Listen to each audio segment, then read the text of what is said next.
Hérna ræðum við landsins nauðsynjar en aðalega nauðsynjar í samfélaginu og erum búin að vera að merkja hús og gera okkur alls konar hundakúnstir hér.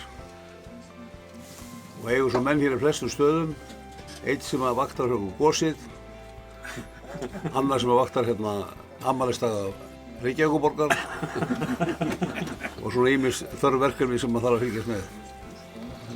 Þess á milli þegar við erum að merkja húsa þá bulluð alls konar helvítis þvælu og villisæðina. Já, þetta var suður í Garði, þar sem að Ásmundur hóf daginn á fundi með merkismönnum í bragganum hjá Ásgeiri Hjálmarsinni klukkan 7 á föstudagsmorgni. Ásmundur Friðriksson, alþingismaður, duglegur að ferðast Suðurkjördæmi. Hann ekur 1000 kílómetra á hverju ári víðfeðmt kjördæmið og hefur reyndar verið harðlega gagnrýndur fyrir þessi ferðalög sín. Blaðamaður Víkurhetta gerðist farþegi hjá Ásmundi í einn af ferðum hans kjördæmið til að upplifa dag í lífi þingmannsins þegar ekki eru þingfundir við Austurvöll. Í þessum og næsta þætti af Suðurnesjamagasiini ætlum við að sýna ykkur brot af viðburðaríkum degi hjá Ásmundi og ræða við hann á léttum og alvarlegum nótum. Það komið að næsta viðkomustað hjá Gunna Egils í Æskúl á Selfossi. Þetta svona. Ég ætla að segja að kosturinn við að heimsækja Gunna Egils sá að maður kemur hingað og maður segir hvernig líst þér á það að ég fari í prófkjör á Hellu? Og þá kemur svarið hæl. Láttu ekki detta í hug, þeir plata allir þeir sem mikið hérna austur á. Vertu ekki svona vitlaus. Svona svör fara maður hérna.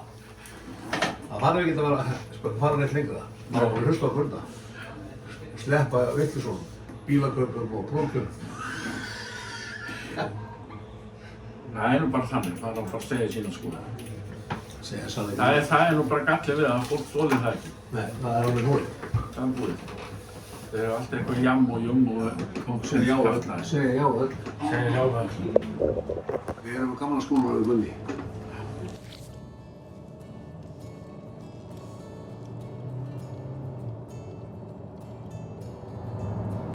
Ási, þetta svona hefðbundinn dagur á ferðum kjördæmið? Svona hefðbundin ferð, svona hefðbundin leið og nú er ég búinn að koma við í Grindavík og Selfossi aðeins og svo er ég að keyra austur Flóann og svo fer ég oft kem stundum við á vegamótum og svo eins bara í Árbæ hjá Kristnó var ég á leiðinni og svo á Hellu og Hvolsvelli. Þannig að já, þetta er svona svolítið hefðbundinn dagur þar sem ekki þing, þá fer ég gjarnan hérna austur í sveitir. Hvað er þetta að gera fyrir þingmanninn að hitta þetta fólk allt saman? Já, það er náttúrulega bara, nú erum við búin að vera 10 ár í þessu og nú er þetta bara orðið svo miklu vinir og nánast vandamenn bara sem að maður áorði hérna og svo bætist náttúrulega alltaf ein og eins skrautfjöður í hattinn og maður reynir að hlúa að þessu fólki og mér finnst gaman að taka þátt í bæði störf þeirra og leik og gleði og vonbrigðum og alls konar hlutir sem að gerast í lífinu og þannig að ég er svona bara alls innviklaður í margt í sveitinni og mér finnst ánægilegt hvað eru duglegir að leita til mín og þetta er orðið svona fyrir mér er bara stór hluti að þessu kjördæmi bara svona þessi fjölskylda og hér er aldrei spurt af því hvar menn eru í pólitík. Við bara það hringja allir og maður hjálpar öllum en svo auðvitað þarf líka að draga í réttirnar þegar er kosið og það gerir bara hver og einn á sinn hátt. Ég hef aldrei verið svona mjög svekktur yfir því sko. Færðu góð ráð? Já, mörg góð ráð. Ég kann ekki alltaf að fara eftir þeim öllum. En ég er betri hlustandi heldur en ég var og það er mjög mikilvægt í mínu starfi að læra og kunna að hlusta og finna taktinn í samfélaginu og mér hefur gengið oftast best að vinna með fólki sem ekkert endilega alveg sammála mér öllu í pólitíkinni. Ég kann mjög vel við hreinskilni og þoli það bara ákaflega vel og ég get ekki mótlæti sko nema þegar svínað á mér, það fer oft í taugarnar á mér og svona getur fylgt mér eitthvað smá stund sko. Þeir eru nú vaknaðir sko en það þarf samt að ýta við eins og greifum hérna.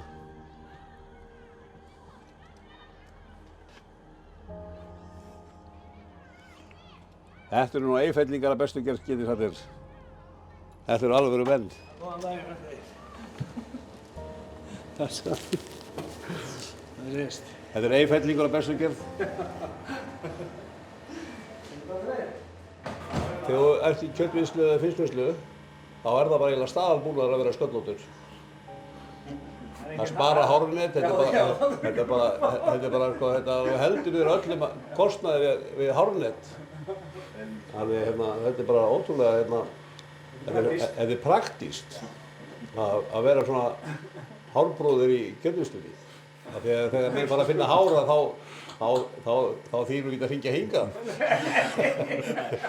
Þau eru ekki á þessari sveit sko. Það er nú alveg á hreinu. Þeir eru með almennilegan grillmat hérna? Já, þeir eru elskar og dáðir hjá Selkjörum, þessi menn hérna. Halli og Guðmar. Ertu skammaður? Já. Ég er stundum alveg skammaður við drep og svo bara allt á milli og ég held að það sé nú bara hluti af þessu öllu. Þetta er bara svona, þingmennskan er auðvitað bara starf sem maður þarf svona að bera inn í þingið svona hugafar og líðan fólksins og ég bara mjög oft og reglulega segi bara frá því hvernig fólki líður bara yfir því sem við erum að gera í þinginu og ekki síður bara hvernig flokksfélögum mínum líður yfir ýmsu sem við erum að gera því að það er bara eðli sjálfstæðismanna að hafa ekkert endilega samið skoðanir öllu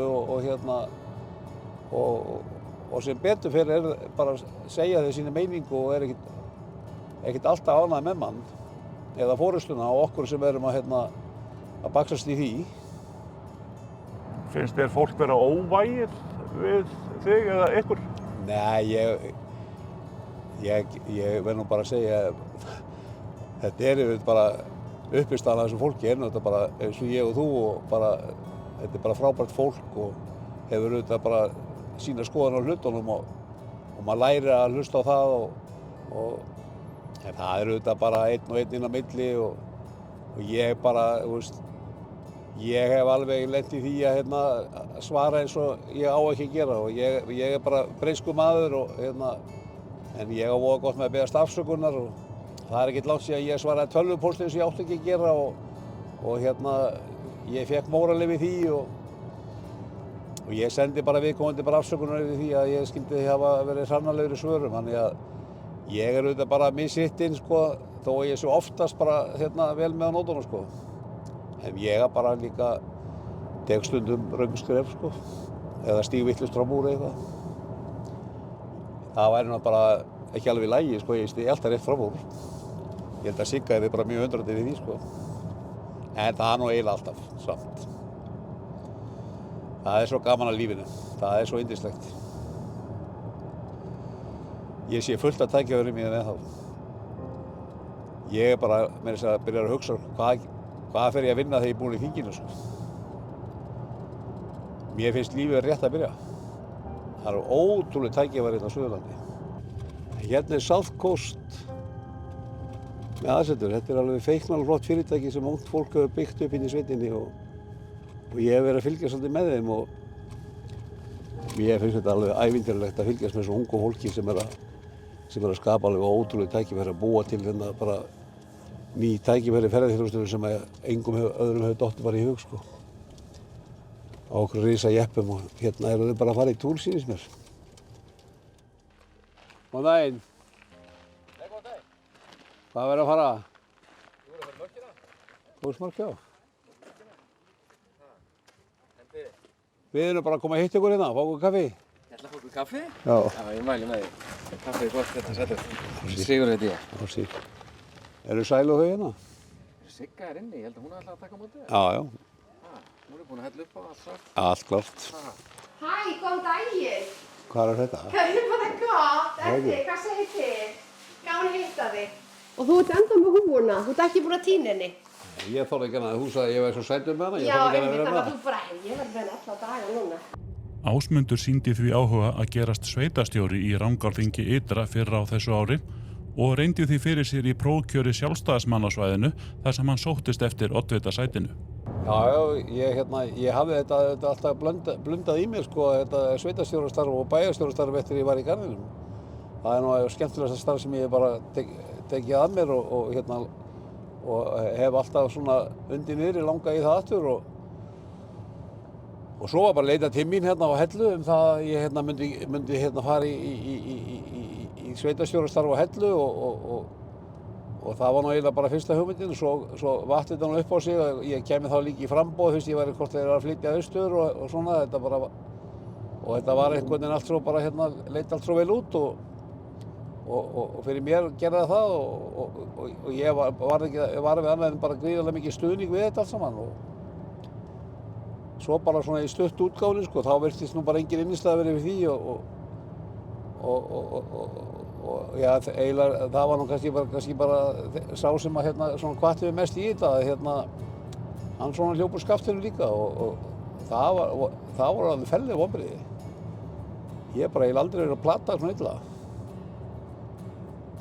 Ég var nú bara fljótur að jafna mig á því og ég sko, auðvitað hugsuðu margir örugglega til þess að ég ætti nú bara að vera það sem ég væri og vera ekkert að göslast í þessu. Ég held að það sé náttúrulega bara með þingmenn eins og alla aðra, sko, þeir sjá nú kannski líka tækifæri annars staðar þó þeir séu kosnir og það allan af orkinni þeim enginn þegar þeir falla, þannig að maður þarf nú líka bara að þess að hugsa svona, já, eigin svona langanir og kannski nýtt tækifæri. Ég er að eldast og þó að mér finnist ég nú bara aldrei brattar en akkurat núna þá fannst mér alveg að ég gæti bara átt hellings líf í því að gera sveitastjóri aftur. Sko að vera með því mann, ég er bara fín. Já, Kristján Magnússon,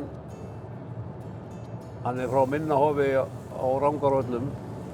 Þetta er svona, mér finnst maður að sé að tala í eðalborinn mann þegar maður hefur svona langt nafn.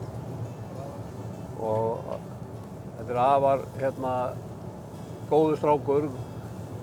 Þetta er svona nýjasti besti vinur minn í sveitinni og hann er einn af þeim sem að sækja vinnu á vinnustofu Viss á Hvolsvelli og ég kom þarna fyrir kosningarnar á sín tíma á síðasta hausti og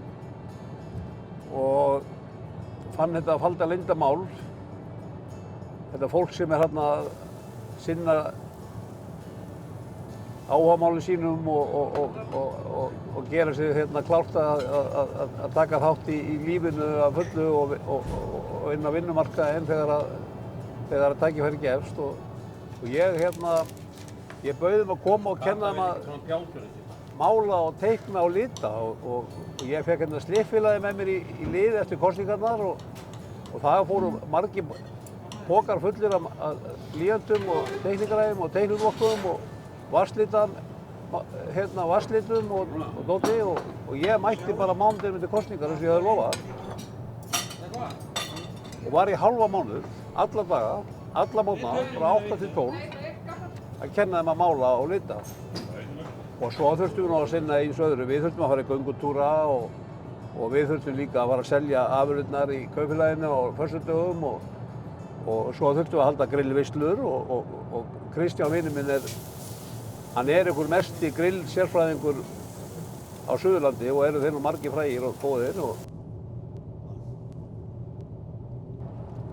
Þetta er náttúrulega bara sko, þetta er hjarta landsins. Hér er hérna mesta orkuframleiðslan og hér er mesta landbúnaðarframleiðslan og hérna koma flestir ferðamennirnir og hér fjölgar fólki alveg ótrúlega, þessu Selfossi og Hellu og Hvolsvelli og Vík í Mýrdal sko, þetta bara, fjölgunin er svo ofsaleg sko að það hefst ekki hald undan bara við skólabyggingar og sundlaugarbyggingar og hótelin spretta hérna upp og hér er bara efnahagurinn á sko þvílíku blússi og hérna og við þurfum að bara passa okkur að auðvitað þrátt við það að fara varlega og hugsa landið og bæta vegakerfið og nýta síðan allan hennar slagkraft til þess að búa til betra líf fyrir fólkið. Og svo vantar auðvitað einhvern svona tekjugrunn fyrir bændurnar alltaf. Þetta fer einhvern veginn allt saman fram hjá böndunum þeirra alltaf. Kjarasamningarnir, þeir mælast aldrei neitt í böndu bændana finnst mér. Okkur er gengið ótrúlega illa að laga lífskjör þeirra. Mér finnst ekki ná mikið skilningur á mikilvægi matvælaframleiðslu í landinu. Þetta er sko bara í rauninni sko fyrir utan löggjöfina sko þá er það bara algjör grunnskylda hverja þjóðar að geta fætt börnin sín og þegna sína. Mér finnst að það halda allir sko að danski kjúklingar munu redda því sko. En það er bara ekki þannig. Við þurfum að átta okkur á því að jafnvel þó að landbúnaðarafurðirnar á Íslandi séu dýrari og verði alltaf dýrar að þá er það bara mikilvægast afurðin ásamt sjávarfanginu til þess að brauðfæða þessa þjóð. Af því við erum að sjá alveg hvað er að gerast í Evrópu. Það er rafmagnsskortur og það er stríð í Evrópu og það getur bara, við getum mistað úr böndunum og þá þurfum við bara að búa þannig að auðæfin okkar í gróðrinum og landbúnaðinum getur brauðfætt okkur og það fyrir geta starta þeirri vél sko ef við erum búin að drepa á henni. Þannig að við erum ótrúlega sinnulegir gagnvart þessu. Er brú að gera hérna suður frá? Já, það er miklu þetta. Séð þið eftir hálfa myndu? Er þetta ekki fyrsta brúin sem gerur á fiskikerjum? Já, það er bara bátinn úr henni. Ég er að brúa til Vestmannaeyja. Já, brúa þetta. Þetta er góð byrjun. Já. Við fórum undir Eyjafjöllin og þar er brúargerð. Hvað kemur þingmaðurinn nálægt þessari brú? Það var þannig að vantaði fiskiker til þess að steypa svona undirstöður fyrir brúna. Og ég talaði við góða vini mín í Eyjum, Sigurjón Óskarsson og Þórunni Sveinsdóttir, útgerðarmann og falaðist eftir 30 fiskikerjum og það var náttúrulega eins og við manni mælt eða Sigurjón og annars vegar að ekkert nema ljúfmennskan og hann átti 30 ker sem voru svona orðin ónothæf undir fisk og hann skellti því að bara vörubíl og hann bara mætti með það í sveitina, þessu sannur greifi og kerjunum var komið fyrir á árbotninum á Írá sem liggur á milli landana og í þau var steypt og þau eru sko svona þungdamentið undir þessa mögnuðu brú sem er verið að smíða sem er reynda bara svona brú á milli jarða sem eru nú komnar í eign Guðmundar í Skálakoti. Voðalega rólega. Þú varst fenginn til þess að reka fé. Ertu mikill smali?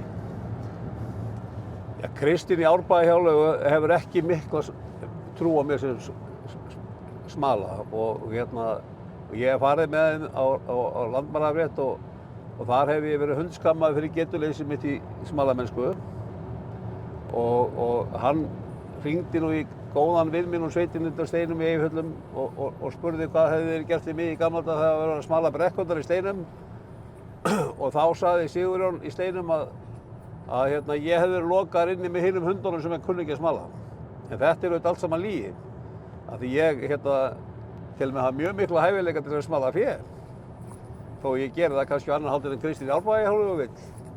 Og en hann á náttúrulega eftir að beygja sér dufti fyrir því að hæfileika mínir munu nýtast honum einhvern tímann að smala. En ég hef bara mjög gaman að vera í kringum kallana og blaka höndunum þegar ég sé að þeir gera það.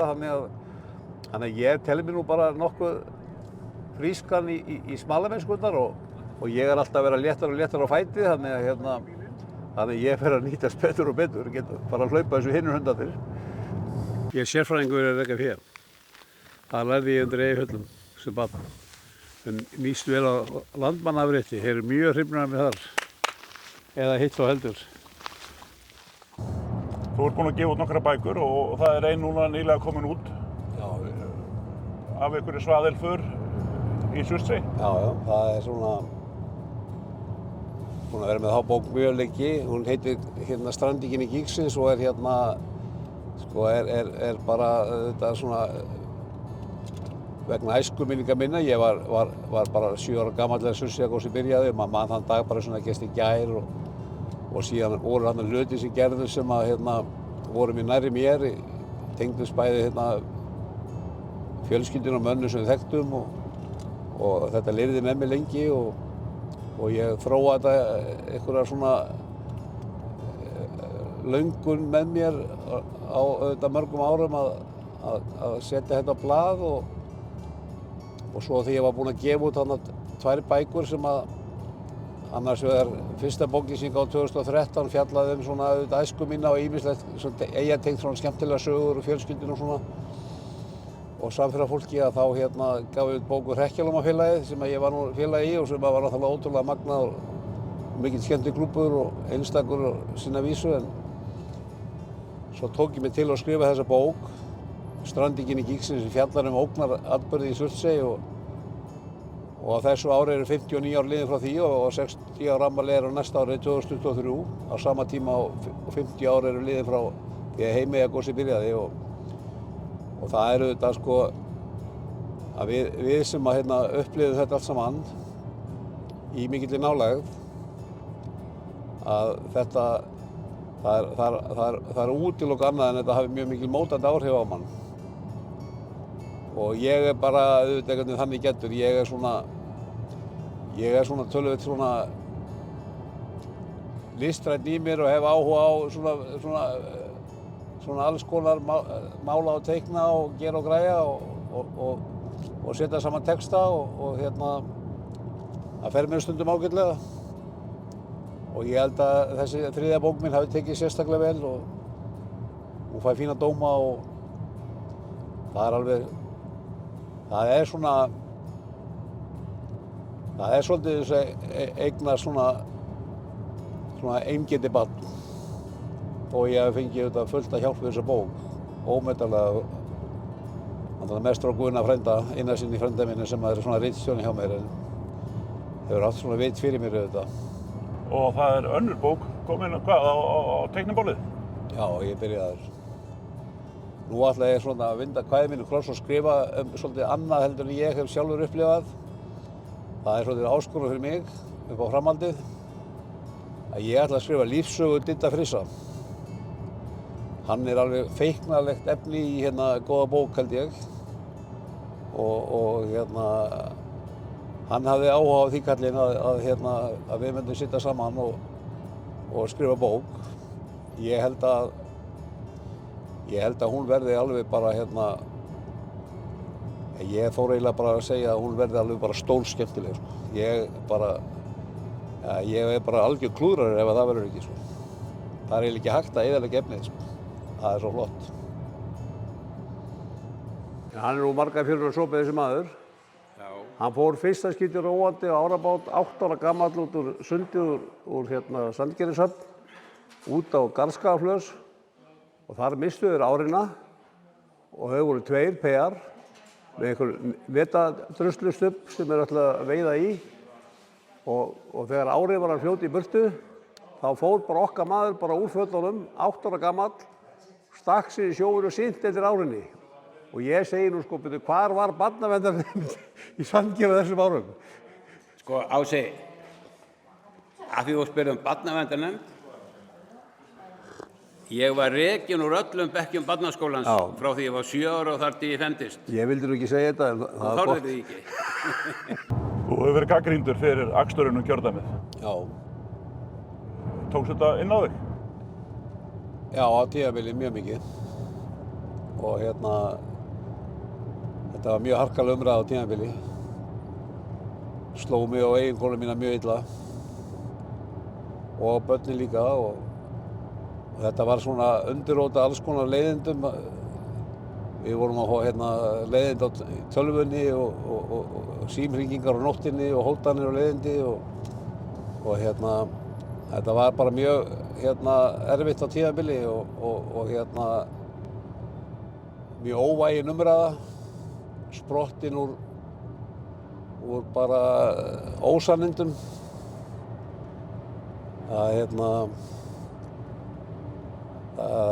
Ég hafði aldrei gert það sem ég var sakaður að hafa stólið peningum og öðru slíku eins og Björn Leví og Þórhildur Sunna ásökuð með það hefur þingið margsagt. Það má auðvitað alveg deila það hvað þingmenn eigi að keyra mikið því mér finnst það alveg bara allt önnur umræða og það kannski eðlileg umræða sko. En ég bara við gat ekki að því sko að alla þessa daga sem ég var að keyra 1000 kílómetra og sitja undir stýri eyða tíma í það þegar að fæstir aðrir þingmenn gerðu það þá var ég þó að sinna þessu fólki í þessum sveitum og ég var bara mjög mikil þakklæti fyrir því sko. Þannig að fyrir mér er þessi umræða svona baki, það eru auðvitað alltaf einhverjir svona vökustaurar sem halda henni gangandi eða halda þetta sé eitthvað svona mjög fyndið allt saman.